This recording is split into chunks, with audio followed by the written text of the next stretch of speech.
എല്ലാം തകർന്നു പോയി നിന്നെ ഈ കുശവന്റെ ചക്രത്തിൽ ഈ കളിമണ്ണ് തകർന്നു പോകുമ്പോൾ, അത് ചീത്തയായി പോകുമ്പോൾ, അത് കഴിഞ്ഞു, അതിൻ്റെ കാര്യം തീർന്നു എന്ന് ചിന്തിക്കുമ്പോൾ, പ്രതീക്ഷിക്കാത്ത നിലയിൽ, ആരും എക്സ്പെക്ട് ചെയ്യാത്ത നിലയിൽ ആ കരം അതിനെ വീണ്ടും പണിയുന്ന കാഴ്ച നിങ്ങൾ കാണുന്നുണ്ടോ യിരെമ്യാവിന്റെ പ്രവചന പുസ്തകത്തിൽ?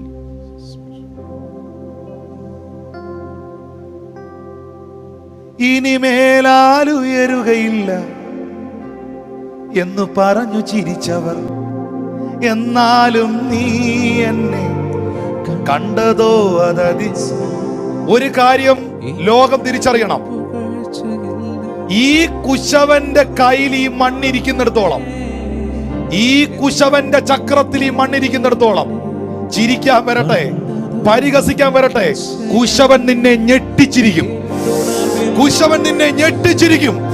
കുശവൻ നിന്നെ ഞെട്ടിച്ചിരിക്കും.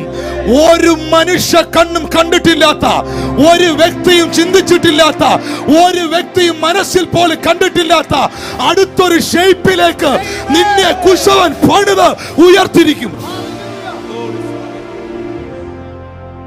കുശവന്റെ കയ്യിലിരിക്കുന്ന മണ്ണിനെ നോക്കി പരിഹസിക്കുന്നവൻ മണ്ടനല്ലേ? കുശവന്റെ കയ്യിലിരിക്കുന്ന കളിമണ്ണിനെ കളിയാക്കുന്നവൻ പോഷനല്ലേ? നീ അല്ല പണിയുന്നത്, ആ കരമ പണിയുന്നത്. ഞാൻ എന്റെ സഭയെ പണിയും. പാതാള ഗോപുരം അതിനെ ജയിക്കില്ല. വ്യത്യസ്തമായ നിലകളിൽ പണിതുയർത്തുവന്നേ, വ്യത്യസ്തമായ നിലകളിൽ. അതുകൊണ്ട് പിശാചേ, നീ ഭയപ്പെട്ടോ? കുശവന്റെ ചക്രത്തിലിരിക്കുന്ന കളിമണ്ണ്, ആ കരം അതിനകത്തോടുന്നിടത്തോളം കാലം നീ ചിന്തിക്കുന്ന പോലെയും വിചാരിക്കുന്ന പോലെയും ഒന്നും ആയിരിക്കില്ല സാധനം കയറിപ്പോന്നേ. Praise God, hallelujah. നീ വിചാരിക്കും ഒരു പക്ഷേ, സ്തോത്രം, വെളിയിലിരുന്ന് മഴ കൊള്ളാനുള്ള ഒരു ചെടിച്ചട്ടിയായി തീരുമെന്ന്. പറയാൻ പറ്റുകയില്ല കേട്ടോ. ചിലപ്പോ പാലസിനകത്ത് കയറിപ്പോകുന്ന പൂച്ചട്ടിയായിരിക്കും. പറയാൻ പറ്റുകയില്ല. കാരണം നിന്റെയും എന്റെയും കൈ അല്ല അതിനകത്ത് ഓടുന്നേ. Praise God.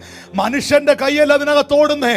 പുറത്തെറിയാൻ പോകുന്ന ഒരു ചെടിച്ചട്ടിയാകുമെന്ന് അതിന്റെ ചിന്തയെങ്കിൽ, നീ പ്രതീക്ഷിക്കാത്ത പാലസിനകത്ത് കൊട്ടാരത്തിന്റെ രാജവീതികളിൽ ഇരിക്കുന്ന ഒരു മൺപാത്രമായി, ആമേൻ, സ്തോത്രം, അനുഗ്രഹിക്കപ്പെട്ട നിലവാരത്തിലേക്ക് അതിനെ എത്തിക്കാൻ ഈ കുശവന്റെ കൈക്ക് കഴിയും.